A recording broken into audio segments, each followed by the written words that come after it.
السلام عليكم كاك سعدي. عليكم السلام. بخير بيتو يا اخوة. كردستان دانك دو يا اخوة بخير بيتو. كلهم هذه نقول بس هذا ولدهم. كورا بابي عصاري كاك سعدي زوج ولك يا سيسي هاتي وغادا بيني. نابو. كاسارك. سارة وبردن بوفي ترى كاك سعدي. إيه لو كاك تعيبي. والله السكاني توزع اسمك أملا أو لا كاتري. أو أتبشري ها. أتبشري. إيه ما دام ساعات بيني لو تدار التلفون بك بس. شو أنا يلا بابا. كورا بابا ورا بابا.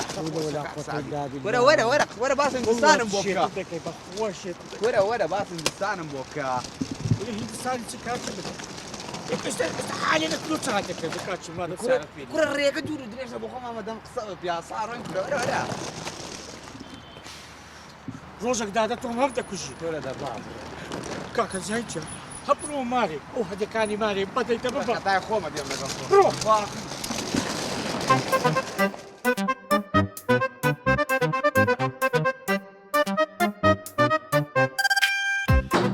ركاكي وانا ما ولا ودامبو براسي السلام عليكم دحاما هي خوش مستاهي سعدي ولا جان خزونا هي قصابا دحام وسعتكوا حوارتكوا دحام زو غريب من كردي زور جان حيراني وردانش الله يا أخوة جناني بخير دادا بيوا. الشهر هدي غريبين يا كاب يا اخو بخير يا أخوة بخير بيوا من حتى سعدي جاني من نري نتسمو تاجي دار بندري دزاين تسمى من خوش بم زور هولم دا بس زور هولم دا إلو. بس كاكديا اوان تازي دا ناني نوين دري ادي سعدي يا اخو بخير بيوا راست دلي أبي قبرستان يعني هم يندسوتينك هم يا ونينا هندستان زور ترين ديني تدا حر عشيرة قبيلة دنيا دين اشتايبت بخواني هيك الشانية وكوبانينا كاكا لوي اسلام هيا بزنيا كاكا ما بريك بيشي مرتو كان خوان دفن كفدو دفن دكاين ادي كاتشر ادي والله سعدي براسي زوان جبوي هاتي مو جواني توحد يعني بم تحمو تلك جوان انا تشيلو بكري قول والله قديمه بخوي بس ما شاء الله تنزواني ديت كانوا. او تروح استبيش هديكي وارام نشيه لمكتبي يا اوه شتي وهاد زوان مينا دياري لبوهم متان دهم نروح سعدي هنجانا لو تلفون كردم بمدود هاي لو جانا سعادة كريا لا لا بايس كده سعدي وش دهم مو بيم راتب قلنا والله خوش يعني براس بيبي سعدي جان. تقولي برامج بي كمان قيدي ما اقرب لما طاري كذا تاكسي او بفاصل لي حتى ها مجانا جندا استعفي ايه ام دروم له لا، كاكا بو تشيدروي. هذه جاري كاكا بو تشيدروي. ما ببيني سعدي تسيهي يا سبرايز كاكا راوستي يقدوس دوسي.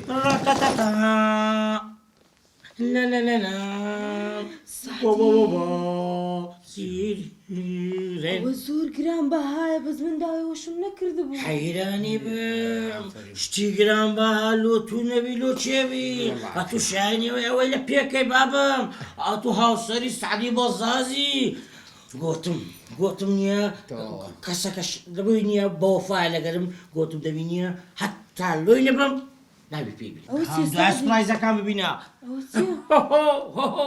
اولو دهم هنا وكرا وكدهم قرر بصري تو دهم هدي دهم زوج وانا لا ما كيا وهذه ده كمزان قواشك عاديه كل سعدي ولو شتني كل لو تمينا دهم سعدي هذا بيني سعدي حيراني بم مدراني صاليه هاي بزاني انت قلت ايش بيا بزاني املو هنا هلا وتساكت له هنا وكيف وكاكم نبي ولا كونابي غنزاني دزاني تشم كديام لون قوة دزانن أمر كسكم نازانم قياسي ويسيا ودامنا تعقيد بكبوها حتى خود زعيدك يوزلو تدبي تشالنجا أقدر تبي أوش تماركي لبركي أوش بريطانيا لبركي خود زعيف كوا زانن لو دبي يانا سعدي وتسيوش تانا هنا يتر تهم قلت دي شمير دواي سبرايز كاني تلبيه بشان دم ها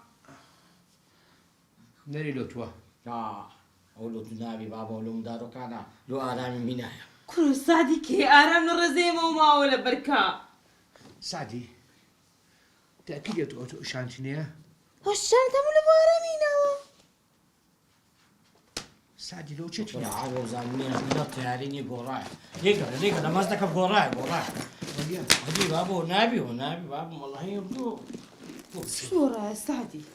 أتواقع نزلت هلا بوا لازم مطار لمطار قوريتيان كاكا والله اني كابراش زروم لكم هندي لو انا شو والله لو انا قرابي بس ناخذ لازم شيء سادي وكيبو من دبي سادي انا لو تنابي بزعلهم ديسان ديسان قراي كاكا انا سعدي داري بس نوف تفيلا بابا. همو زاري همو زاري فوتو فيري كاكا صد شيء تيكل دبي اجي وتسيا أعطيني نفس سفر بكي صد زانتا تيكل دبي عزيزة كم يعني سادي شو زنت اخو منا سوا ولا بابا هم الرشاوة دي وزانتا خماني ورتمشاكا بلعبي تمشاكا هدي اجي سعدي ما دام- معقولة ترى نبتو او كبشان مدي اوندو كيكلاوك ولا كاكا بتوزانم عزيزة كم سادي ما دام انا نكري وضل وبون كري لا نخر والله وبون كري بوزاني والله مو همزان يعني من بتوزانم كاتشب استدستم مطار يشتي عالمي بنحا تيكل ودي ما تعرفي اللي بيتي لك دبهم دبهم بشي خدماتي دبهم لهم بقول بشي خدماتي.